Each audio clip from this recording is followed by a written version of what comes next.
स्थापना दिवस के इस समारोह में उपस्थित उत्तराखंड के राज्यपाल लेफ्टिनेंट जनरल गुरमीत सिंह जी, प्रदेश के मुख्यमंत्री आदरणीय श्री पुष्कर सिंह धामी जी, उपस्थित जनप्रतिनिधिगण, सभी अधिकारीगण, गणमान्य अतिथियों, सभी छात्र छात्राएं, देवियों और स्वजनों, आप सबको मेरा प्यार भरा नमस्कार। मैं आज राज्य स्थापना दिवस के शुभ अवसर पर उत्तराखंड की सभी निवासियों को बहुत बहुत बधाई देती हूँ। अपनी अलग पहचान स्थापित करने और अपने विकास का रास्ता तय करने का उत्तराखंड के निवासियों का सपना आज ही के दिन यानी 9 नवंबर को वर्ष 2000 में उत्तरांचल राज्य की स्थापना के साथ पूरा हुआ था। उस समय श्रद्धेय श्री अटल बिहारी वाजपेयी जी देश के प्रधानमंत्री थे। बाद में राज्य का नाम बदलकर उत्तराखंड रखा गया है। ये प्रसन्नता की बात है कि नई पहचान के साथ उत्तराखंड के परिश्रमी लोगों ने राज्य के लिए विकास और प्रगति के नित नूतन शिखरों पर अपने कदम जमाए हैं। भगवान शिव और भगवान विष्णु के आशीर्वाद स्वरूप देवालयों से पवित्र उत्तराखंड को देवभूमि कहने की परंपरा वंदनीय है। साथ ही पर्वतराज हिमालय की पुत्री देवी पार्वती एवं शक्ति के अन्य पूजनीय स्वरूप से ऊर्जा प्राप्त करने वाली तथा गंगा जमुना जैसी नदी माताओं के स्नेह से सिंचित ये पावन धरती देवी भूमि भी है। ये क्षेत्र जय महाकाली और जय बद्री विशाल के पवित्र उद्घोष से गुंजायमान है। हिमकुंड साहिब और नानक सत्ता से निकले गुरबानी के स्वर यहाँ के वातावरण को पावन बनाते हैं। पिछले वर्ष दिसंबर के महीने में मुझे उत्तराखंड की यात्रा करने का सुअवसर मिला था। उत्तराखंड में आने के प्रत्येक अवसर तीर्थ यात्रा का पुण्य प्राप्त करने की तरह होता है।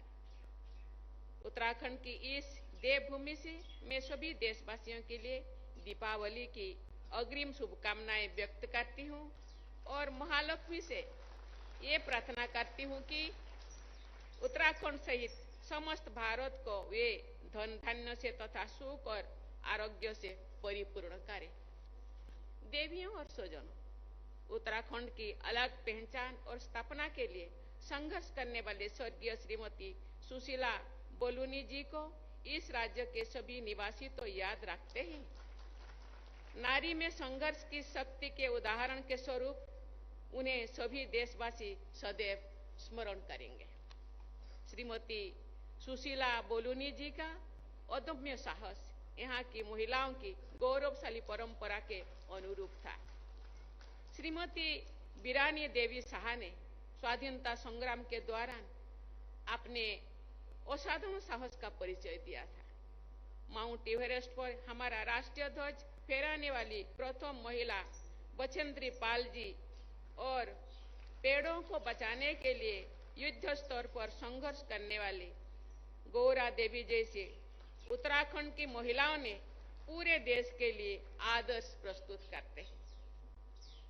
हाल ही में उत्तराखंड के बेटी वंदना कटारिया ने एशियन गेम में शानदार प्रदर्शन किया था। ऐसे महिलाओं ने उत्तराखंड की संस्कृति को मजबूत बनाया है। नारी शक्ति बंधन अधिनियम 2023 को अनुमति प्रदान करते समय मुझे विशेष प्रसन्नता हुई थी, क्योंकि अधिनियम उत्तराखंड सहित हमारे देश की बहनों और बेटियों के लिए राष्ट्र निर्माण में उच्च स्तरीय योगदान देने हेतु मार्ग प्रस्तुत करता है।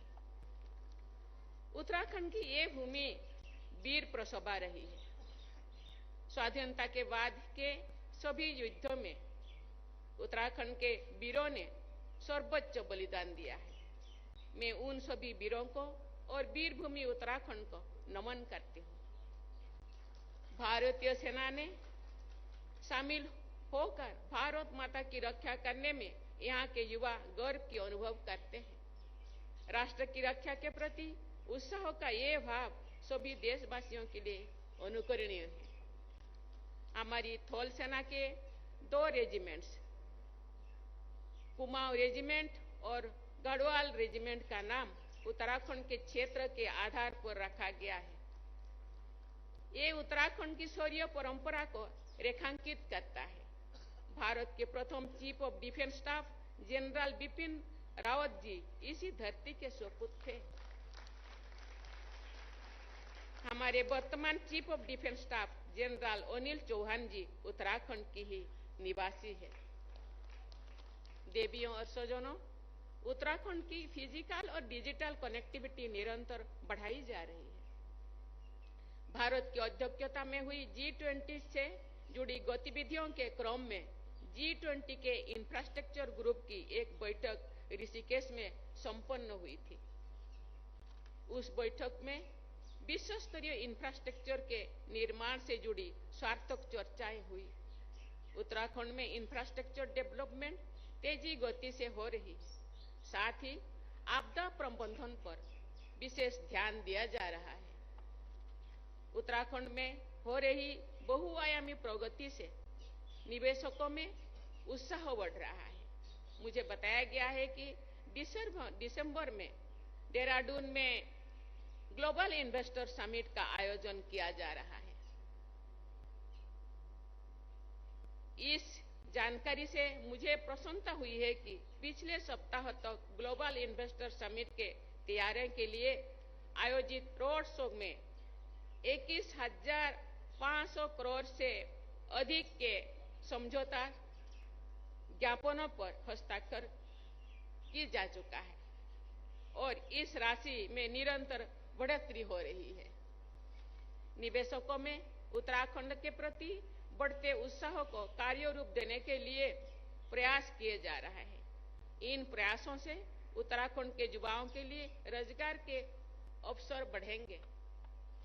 मुझे ये जानकर प्रसन्नता हो रही है कि झारखंड के विकास में इकोलॉजी और इकोनॉमी दोनों पर जोर दिया जा रहा है। राज्य सरकार द्वारा ग्रॉस इन्वायरमेंट प्रोडक्ट यानी GEP का आकलन करने की पहल सराहनीय है। प्राकृतिक संपदा से परिपूर्ण इस राज्य में स्टेट GDP के साथ साथ स्टेट GEP पर ध्यान देने से सतत विकास का बल मिलेगा। मैं उत्तराखंड के निरंतर विकास के लिए राज्यों की सभी निवासियों को शुभकामनाएं देती हूं। राज्यों के विकास को राज्यपाल महोदय के मार्गदर्शन और आदरणीय मुख्यमंत्री जी के सक्रिय नेतृत्व से दिशा और शक्ति प्राप्त हो रही है। इसके लिए मैं आप दोनों की तथा राज्य सरकार की पूरी टीम को बहुत बहुत बधाई देता हूं। मेरा विश्वास है कि देवी देवताओं के विशेष आशीर्वाद से समृद्ध इस पावन भूमि के निवासीगण सुख, समृद्धि और विकास की नई ऊंचाई तक अवश्य पहुंचेंगे। राज्य स्थापना दिवस के आप सबको एक बार फिर बहुत बहुत बधाई। धन्यवाद। जय हिंद, जय भारत।